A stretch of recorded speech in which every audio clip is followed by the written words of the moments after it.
Hi guys. I thought I would do a video about another true crime Netflix movie that I saw called Murder Among the Mormons.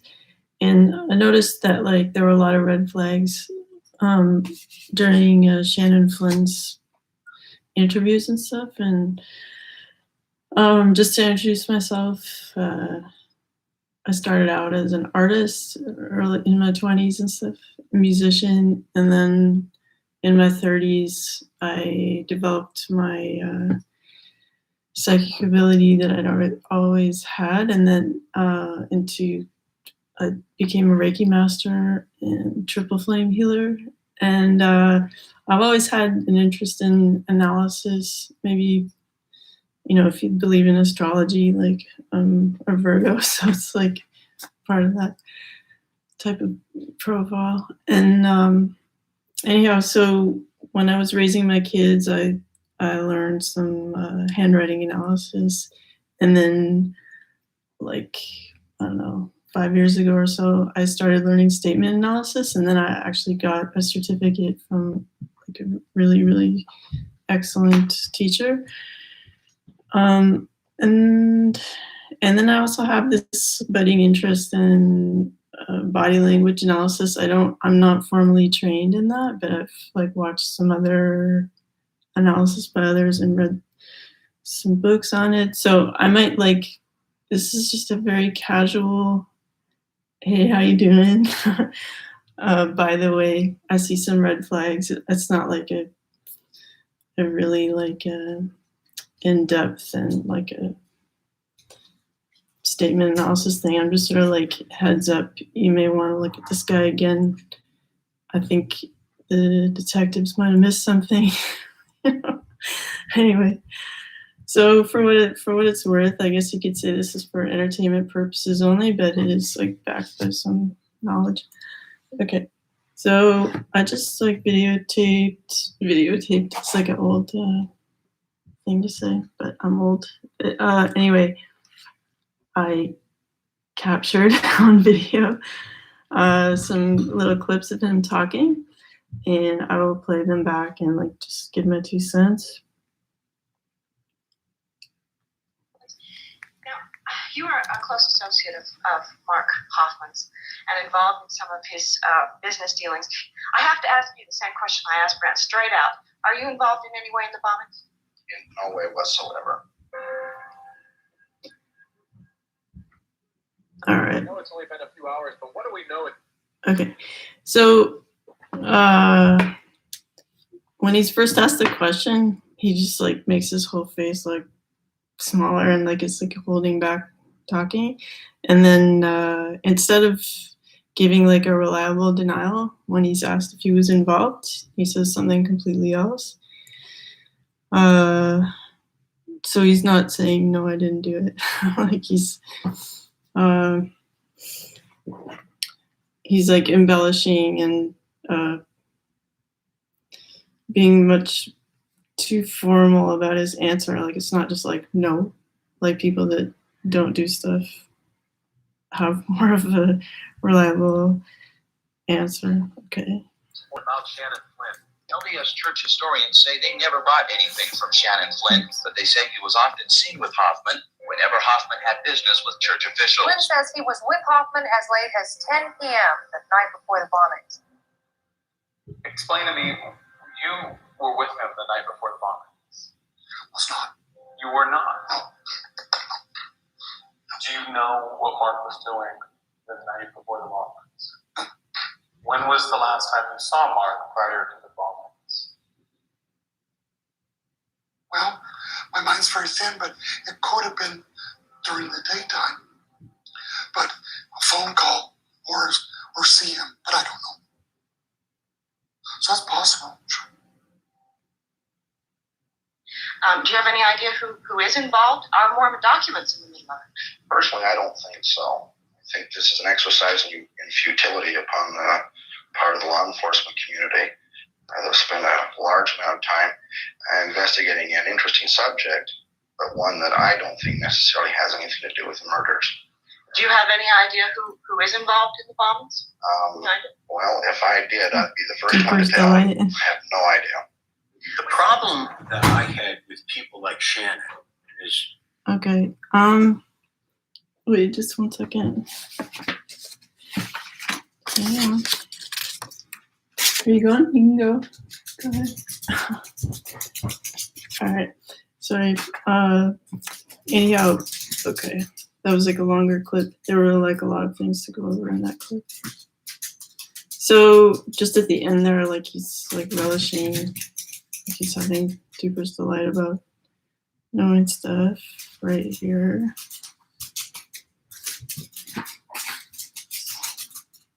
Do you have any idea who is involved? Are Mormon documents in the meeting?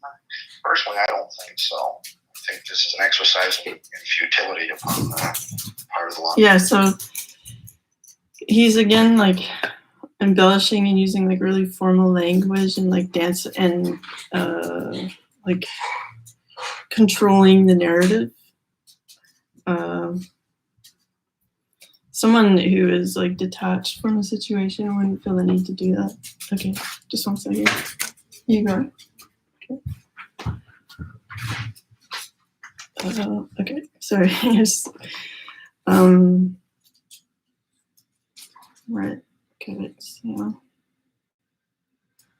Yeah, and then after that, when she asks him, Investigating an interesting subject, but one that I don't think necessarily has anything to do with the murders. Do you have any idea who is involved in the bombings? Well, if I did, I'd be the first one to tell. I have no idea. yeah, so he, if anybody knows, he does. Okay. And I mean, it also appears that he's like attracted to the person who's interviewing. Okay. That's just as an aside. Okay, wait. Anyway in the bombings? In no way whatsoever. Yeah, so by saying in no way whatsoever, that's just not like, no, I didn't do it. Okay. Sorry, my dog is so hyper right now. Okay. He likes to sit on my shoulder. Okay. All right, I'll try this. I'll see if I can do this video. If not, I'll try again later when he's resting. But we'll see. Okay. All right. Just calm down. Michael, I know it's only been a few hours, but what do we know at this point about Shannon Flynn? LDS church historians say they never bought anything from Shannon Flynn, but they say he was often seen with Hoffman whenever Hoffman had business with church officials. Flynn says he was with Hoffman as late as 10 p.m. the night before the bombings. Explain to me, Okay, now here, you were with him the night before the bombings. because there's a lot of interview with him in the movie, you're able to see kind of a baseline of his general physical behavior. And he just goes off the charts in this segment here where he's like miming activity with his hands, like, and he's like really like struggling to get words out, and he's looking this way and that. He's really quite agitated here. You were not. Do you know what Mark was doing the night before the bombings? When was the last time you saw Mark prior to? Like he's holding back even saying anything. He's just grunting and closing his eyes like really frequently.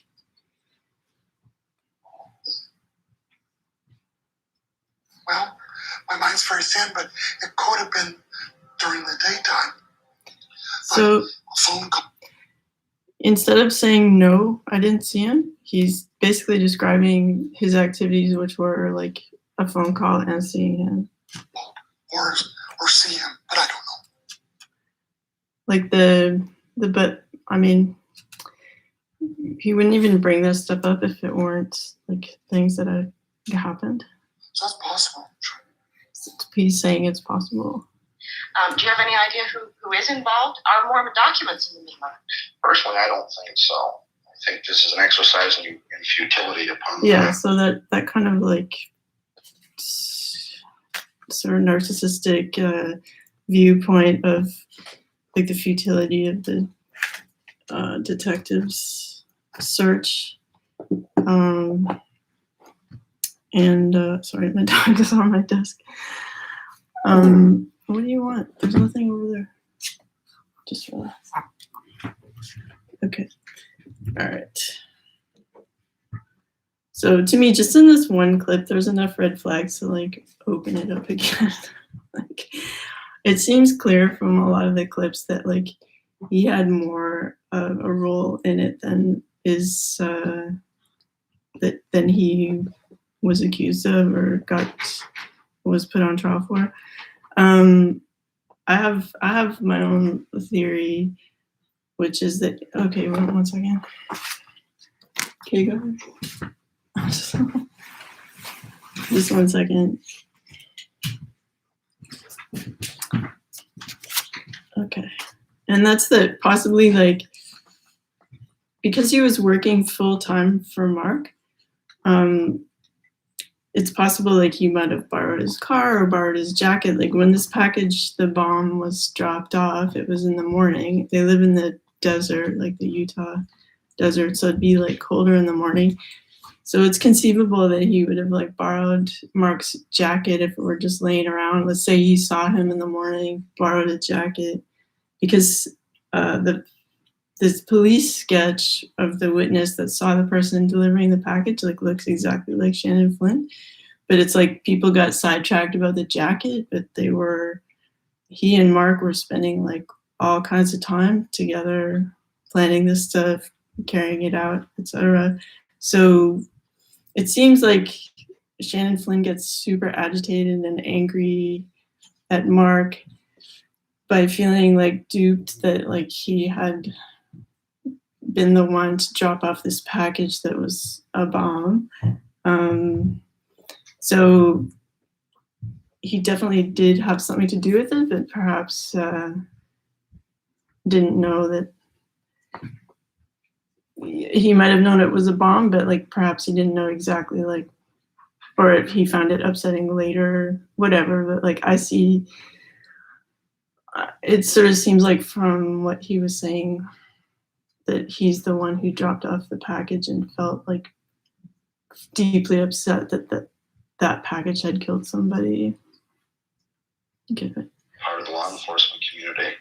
Anyway, so like his talking down at the detectives and stuff, like they're like fruitless search, you know, because they're I was trying after to their own convince them God. that I didn't do anything. Over the last Yeah, year, so that's family and friends interesting. say Shannon spent a lot of time with His this wording man, Mark is, Hoffman. I was trying to convince them that I didn't do it. I mean, he's literally saying like what he was doing. I was trying to convince them that I didn't do it. Like you would need to convince somebody, you know, if you didn't do it. So he's just basically relaying like the truth here. But like do people hear it when it's spoken to them is like the other thing. I was there for hours. I was trying to convince them that I didn't do anything. Over the last year, family and friends say Shannon spent a lot of time with this man, Mark Hoffman, collecting and selling LDS historical documents. I knew that Shannon was very much into soldier of fortune type of things, and he was very good with a butterfly. Okay, wait 1 second. Okay, go ahead. Bye. Okay. Knife. I remember Shannon showing me how to use one night. Okay. And I had a sense that he knew information about Mark's document dealings and so on that others of us didn't know. At that time, I was working with Mark full-time for a living. I always carried a briefcase in those days because when he was dealing, the amounts were $185,000, $350,000. We're talking big, and especially for 1985. Big numbers.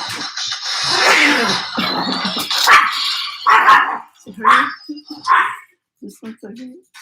Oh my god. Dr. Disco, come on.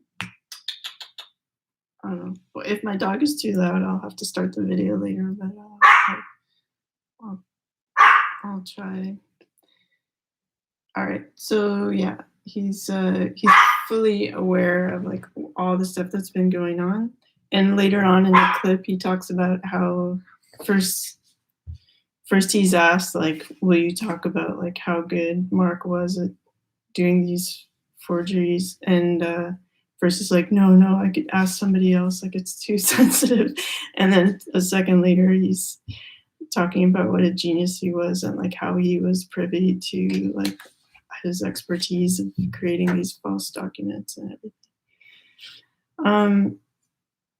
And then he follows that with the only way to keep a secret between two people is to kill one of them, and he has like super polite after saying that.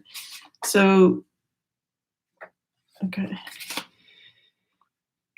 I mean, which would lead one to think that maybe he felt so betrayed by being the bomb deliverer that he then like went after Mark, and he was perhaps the one who did the bomb in Mark's car.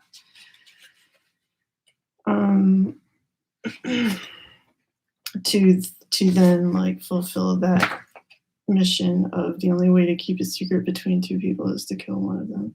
I mean, why would he say these things unless they were relevant? Okay. $85,000, $330,000. We're talking big, and especially for 1985, big numbers.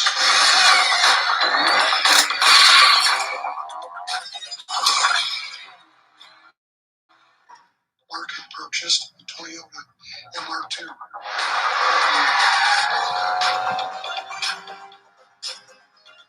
He wanted to go fast in the car and push that thing as fast as it would go.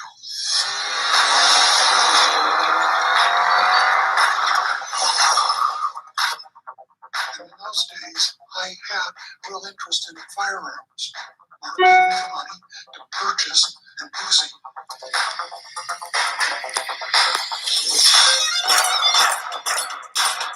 And that Mark fired full auto. So I'm wondering if Shannon Flynn is left-handed, because like when he's talking about the Uzi, he actually like, I'll try to find out with his hands. Right. Instead of firearms, Mark gave me the money. So if you see with his hands here, I don't know if the glare is too much. Like perhaps he's left-handed because he's like pulling the sort of trigger on his other fingers. And then later on when he's gesturing about like other activities happening, it's with his left hand also. So when he's talking about like Mark being bombed and stuff, so it's like his body's having this physical memory of like doing these activities. He's kind of like miming them, it seems like. I mean, he doesn't do this hand gesture at any other time except when he's talking about like shooting the Uzi, and that's like it looks like he's pulling a trigger. Okay. Purchase an Uzi. Because later his hand is in a different configuration. Yeah, now they're just like intertwined. Now he's talking about Mark using the Uzi. You Utah boys, that's as dangerous we've ever been in our lives. If the police question me, So he's relating like shooting off this Uzi in the desert as compared to other times they've done dangerous things. So clearly, like, there's a list of dangerous things that took place. I didn't realize I should have said the moment I walked in that door, I want an attorney. The first criminal charge to emerge from an investigation into last week's fatal bombings fell today. Shannon Flynn was charged with possessing an unregistered firearm today in federal court. Police arrested Flynn early Saturday when a search of his home turned up an Uzi submachine gun. 27-year-old Shannon Flynn. Police Chief Bud Willoughby says the pre-dawn search of Flynn's home also turned up some, quote, incriminating evidence in the bombings. I became the #1 news item. Investigators also seized a book. So he seems again with this narcissistic attitude, like his way of reacting to being in the news is that he was like number one. I mean, it's kind of like Trump or something. like there's, yeah, it's just not. The Anarchist Cookbook, which details, among other things, how to make homemade bombs. But Flynn's attorney said that evidence is circumstantial and not proof any bombs were made. They said, "What do you know about this book?" And I said, "Well, I mean, I've read it." Flynn is facing a federal charge of possessing an illegal weapon. This really rang the alarm bells. He's really really enjoying, he's really enjoying this attention that he's getting from cameras and stuff. Like, it's again with this like a narcissistic. This really rang the alarm bells. And that police department that night, they got the chief of police, Bud Willoughby, And like not caring, like kind of shrugging off the they just situation. found Jack the Ripper. Police Chief Bud Willoughby Yeah, so said he's he like hoped to he's putting himself up there with like Jack the Ripper, like famous criminals, and like search of Flynn's rented storage garage would reveal the Interesting. location of where the pipe bombs were made. Explosives and or other materials that a bomb could be manufactured from. Shannon Flynn was interesting in the sense that he came across as a person who wanted to be something that he wasn't. in yeah. the So sense of- I mean, I guess the detective picked that up too. It's, narcissistic. All right. Oops. Bond, Attorney James Barber said there is no evidence Flynn participated in last week's bombing, so he suspects his Fairly early on in the investigation, my attorney suggested that I take a lie detector test. And it's on a 0 center scale. If you score Okay. So I guess like the detectives didn't ask for a lie detector test like in a surprise type of fashion. And so his lawyer recommended to him that he take one. Obviously, then his lawyer gave him tips on how to like make the test work in his favor. I mean, I think there's lots of like TV shows that talk about this, like where you act more calm, or I don't know if they take like a pill or something to relax them, or I don't know how people get around that test, but clearly he's going through now, he's describing to people that he knows all about this test and how like what is expected and how to rate like better and stuff. Like he's handing it to people that he knows how to evade this test. somewhere in the middle, it's kind of, we can't tell. By the time you get to it, -6 and up, definitely untruthful.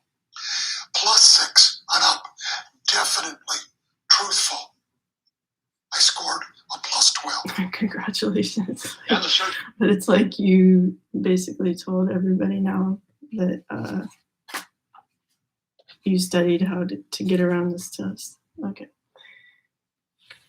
I mean, I don't know if they used statement analysis in this trial, but like it seems to me that they would have gotten farther than this lie detector test. The storage locker rented by Shannon Flynn this afternoon yielded no further clues. After a thorough probe, they found nothing. So what does this mean for the investigation? It means we'll just press on and look for other leads.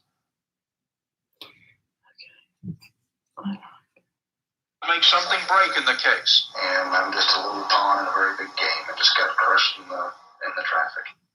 Okay, that is like, that's, I don't know what other proof you want, but him saying getting crushed in the traffic, that's literally what happened to Mark when the bomb went off that I'm guessing like he had something to do with. And that is on the forefront of his mind. So when he's trying to come up with words to describe, like to answer a question or whatever, that's because it's preoccupying his mind, these details of what actually happened. Those are the words that are going to color like whatever answer he's giving to whatever question. So using this reference to getting crushed in the traffic, I think is like a ginormous red flag. If that's a word, which I know it isn't, but like if there's a way to like reopen this in terms of showing that like possibly Shannon delivered the package and also planted a bomb in Mark's car. Like I think there's some reason to like go exploring there. Meanwhile, Okay. You could not identify the man. He was kind of clean cut. He had like a high school athletic jacket on without the letter on it. The actual fabric on the jacket was green. There was a potential witness talking about a person going up to see Steve Christensen with a package early in the morning with a green Letterman's jacket. The man took an elevator upstairs, but he Okay. did not know to which floor. Like to me, this is a portrait of Shannon Flynn, and possibly he was wearing Mark's jacket because they were always together. He was hired full time to work for Mark. Therefore, it was probably some like kind of using his car to pick up this or that, or like maybe they were driving together in his car, and then like Mark left his jacket in there, and then like whatever. And in the early morning in Utah, it would be a bit chillier, so you would want to throw on a jacket or whatever's laying around. I don't know why people don't think that doesn't look like Shannon Flynn, because it looks exactly like him. It's just amazing to me that some of these details weren't picked up. Okay. My dog is barking. All right. It's not good. Just 1 second. Dr. Disco, come here. Come here. Come here. Come here, buddy.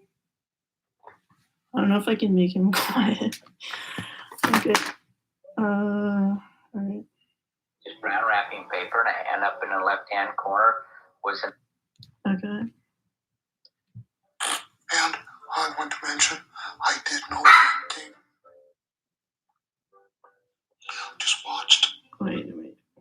I also find it interesting that he dressed up to such a degree for this interview, including like the watch chain, and I mean he's sort of channeling like Winston Churchill here in terms of his dress, like a 3-piece suit,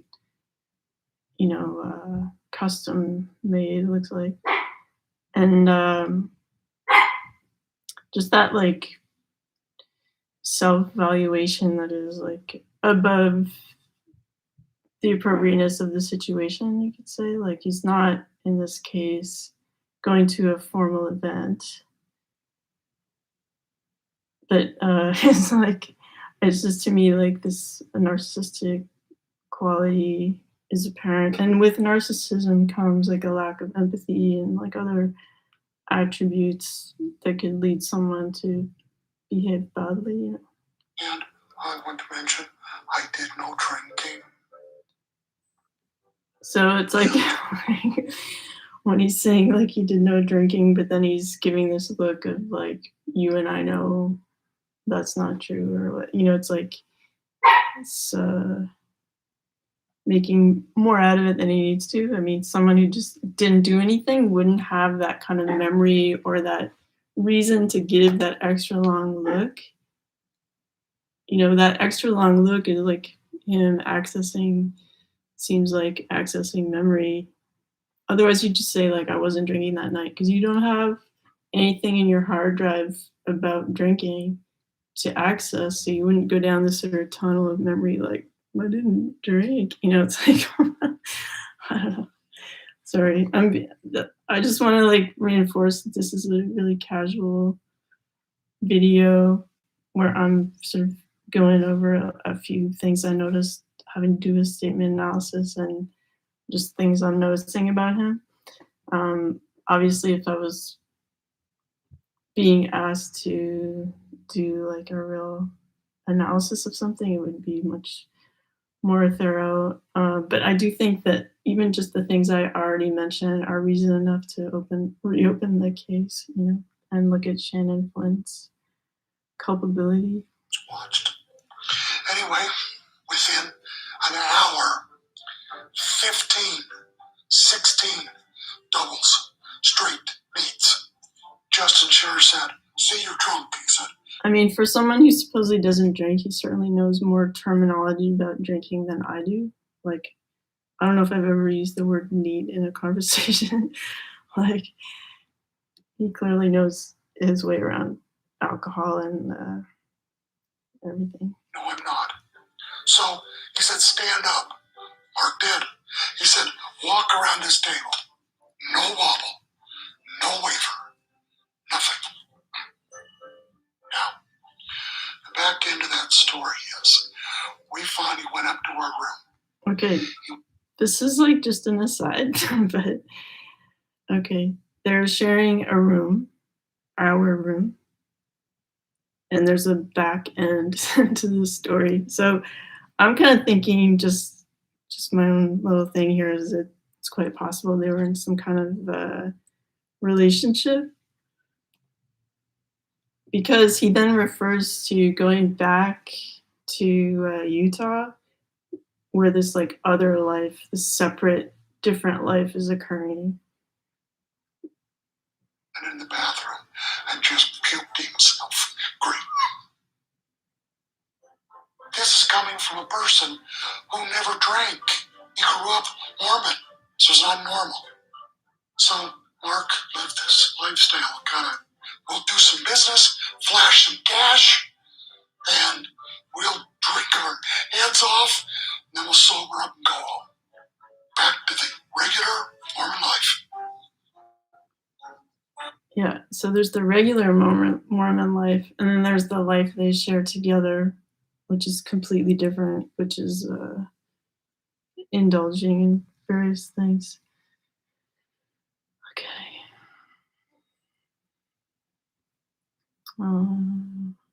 Nice family man. Friends stuck up for him. Business associates trusted him. But there was always the smile, the quiet manner, and the secretiveness. He fooled everyone. Sorry, I gotta dredge up this crap again. Yeah. With disbelief and shock, So associates. he's like, there's so much memory being accessed that he can't even begin to speak because there's so much information there as to like his culpability in this situation. Say Flynn was the last among them to conclude. And he's trying to Not resist speaking it, like he's holding it back, like he's kind of closing down there. Commit those crimes, and not only did he make me a party in committing those crimes and used me in order to perpetrate crimes on other people, after the fact, he continuously lied to me about all aspects and phases of those crimes. It's easy. So when he's speaking in that last bit, like he's being very direct. There's a lot of flow, like there's not a lot of interruption. His throat isn't seizing up. Like he is admitting to the fact that he was like party to these crimes, and I think including delivering the package, which then killed someone or killed a couple of people. Okay. Wait. After the fact, he continuously lied to me. Just one second. Those crimes. To conclude, Hoffman is guilty. Not only did he commit those crimes, and not only did he make me a party in committing those crimes and used me in order to perpetrate crimes on other people, after the fact, he continuously lied to me about all aspects and phases of those crimes. I don't think he's upset about the the crime of making false documents. I think he's talking there about like being implicated in killing of people, because like they did the false document stuff for a long period of time, and to him that was more of like a party zone. Like he has more happy memories of that, like, you know, where we're going to New York and sharing a hotel room and getting wasted and doing these transactions. And like anytime he talks about Mark's ability to create forgeries, or like these oh my god, sorry, my dog is barking. it's always with this like reverence and like it has more positive connotation for him. But this delivering the package, which ended up killing someone, does upset him because he was party to that. It seems like. It's easy for people to nowadays to say, well, couldn't you see that? What's the matter with you? You know, hindsight's always 20/20. And in the moment, I didn't suspect because I didn't want to. Just have to be honest about it. Yeah, so he's like Duper's delight. Like he's smiling and he's relaxed. He's like, I didn't care. He didn't care. Like he's not upset here when he's talking about people saying like, well, didn't you realize he was making these false documents? Like these are happy memories, making the false documents. It's a point of pride. Like this is still I know it's a bit of glare and stuff, but like I wish I could like I wish it would like not glare. But he looks really, really happy in this photo here. And this still photo of him talking about like I knew about it and I chose to happily like be a part of that part of it. But when he's outraged about being implicated and being party to it, it's always about like people dying in the bombings and stuff. I didn't want to. It's the biggest forgery. Yeah, and even in his hand gesture here, he's just like flicking away any thought. Like he just doesn't care. It's nothing to him. It's like I didn't want to. It's the biggest So, forgery. just I like, didn't suspect because I didn't want to. Just have to be honest about it. I didn't want to. yeah. It's the biggest Just, forgery case. For him, there's like no flies on him for that. Okay. In the lid, I commanded him to live. The poor man didn't know. He didn't know. He was given a blessing to say, So he's like, but it wasn't his fault. he's upset to hear that He was he. doing the right thing as far as he knew. He had no idea. So it's kind of like he's. Dr. Disco, come here. Come here, buddy. Come on. It's kind of like he's miming this package with his hand. Like you see the size of it from the mime he does. Like he presented this package to the guy and he's like miming it. He was doing what? Yeah, He was there's doing the the right thing package. as far as he knew. He had no idea. I mean, It was that's. Satan lying there. And now he's like hiding himself from like what from the blame, you know, like he doesn't want people to see him because he did something bad. Okay. He delivered that package. He's just like brought in this like black hole of thinking about this thing that he has so much memory of that it's like trapping him in this like wordless type of zone. Whereas if he had nothing to do with it, there would be no information, no black hole. Like he would just be like, I didn't do it. I know nothing about this. Okay. Some folks say that you expressed genuine remorse. The prosecutor and the psychologist. I mean, okay. Right. Can't imagine what that would be like. To stand there and know that your son murdered two people. I can't. Okay. Honey. Okay. I don't know if other people have like Chihuahua issues with workflow or anything. Okay. Come here, buddy. What are you doing? What are you doing? Okay, we're almost done here. Just wait. I can't imagine what that would be like. To stand there and know that your son murdered two people in a horrible way.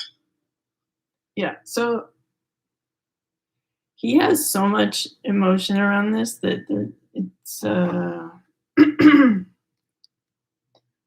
seems like possible that he was the one to deliver both packages, and then was surprised that either he already knew there were bombs and he didn't realize like how awful it is to actually bomb someone until after the fact, or he didn't know there were bombs. But either way, like, it seems like he delivered them.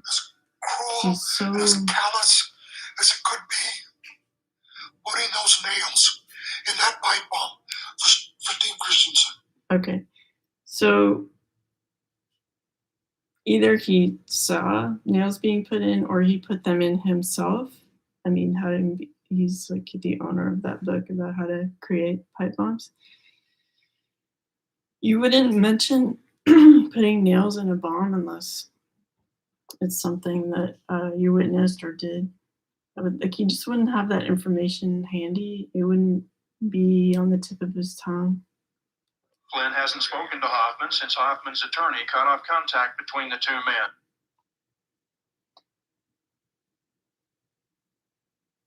Okay. That's an interesting note. I just heard about the attorney separating them. Okay. Like this. Now, I wonder if if he's psychotic or something. I mean, maybe he's a Dr. Jekyll and Mr. Hyde. I don't know. Okay, so he's like trying to solve the case for the police to try to like divert their attention from him. Otherwise, you just wouldn't. If you had nothing to do with it, you wouldn't be trying to come up with anything.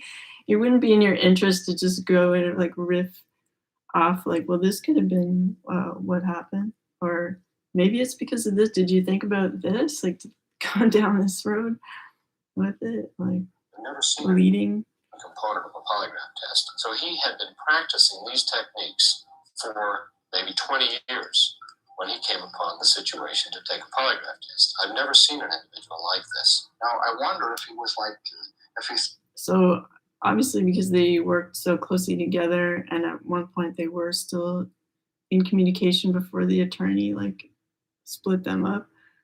He would have been schooled by Mark and maybe the lawyer too, but it sounds like Mark, because like Mark was expert at getting around the polygraph. So there was like information about how to pass it.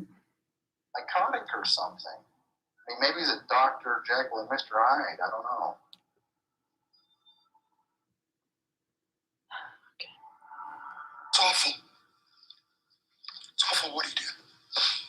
That's why I say the rest of his life, he should stay in prison. He will never atone for those sins. Never.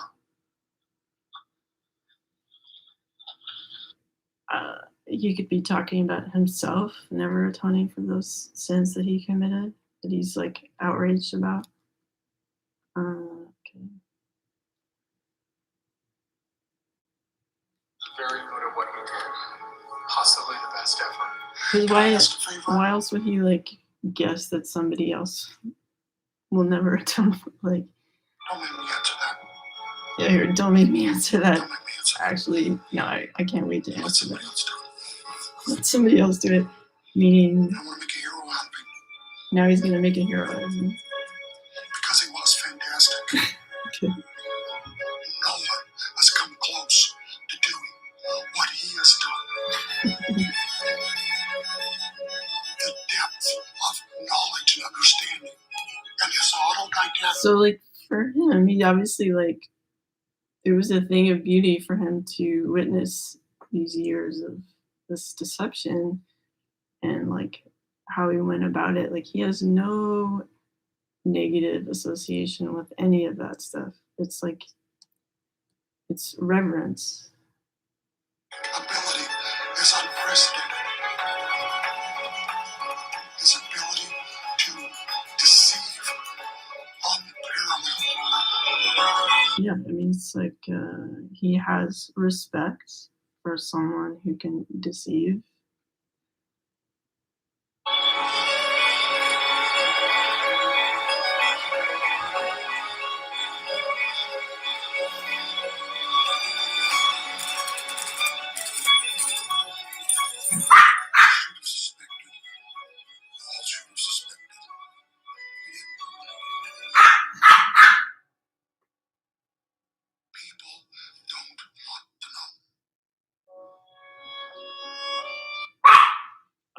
people do want to know. Maybe he's convinced himself that nobody wants to know that he has something to do with it. But what else do you want? How about this? You want this?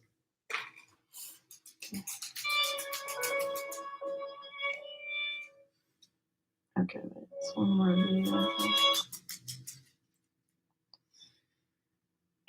Yeah, so there's just this little clip at the end. It's got him true. Okay. 2 people is to kill one of them. It's got him true. Yeah, the only way to keep a secret between 2 people is to kill one of them. It's kind of true, and it just like. So that's him drawing attention to again that like what he did. Like it's like an admission. So he made an effort to do that with bombing Mark's cart. You know, when he used the crushed in the traffic slip that he had earlier. So anyhow, I apologize that the video is a bit chaotic with my dog barking and stuff.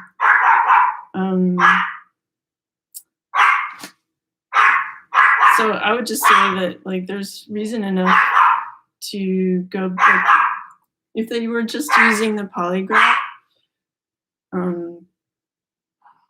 they should, if you can reopen that case, like I would have the detectives have someone who's like highly skilled in statement analysis to go through his statements, and obviously he's very like easy to read in terms of his body language analysis too.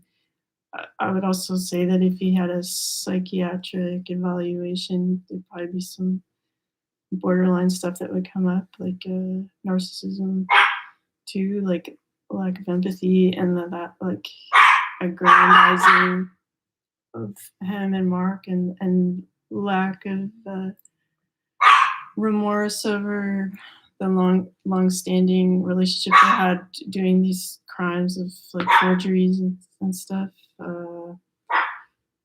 Seems like the only thing that really upset him was people being killed, and that it seems pretty clear that like from the police sketch and everything that he was the guy that delivered those packages. I mean, it looks exactly like him. I don't know, like, you know, from how he looked at that time. Anyway, there's enough reasons to go back. There's enough red flags to go back and like look at Shannon Flynn again at his culpability, more than just being like Mark's employee. Like he actually did stuff that was ended up in the deaths of 2 people. So, all right. So that's my 2 cents. I'll just read your comments. Okay. All right. All right. Take care, guys, and maybe I'll find another movie on Netflix. If there's somebody in the story that seems to me that they missed catching, I'll draw attention to it. Okay. Bye.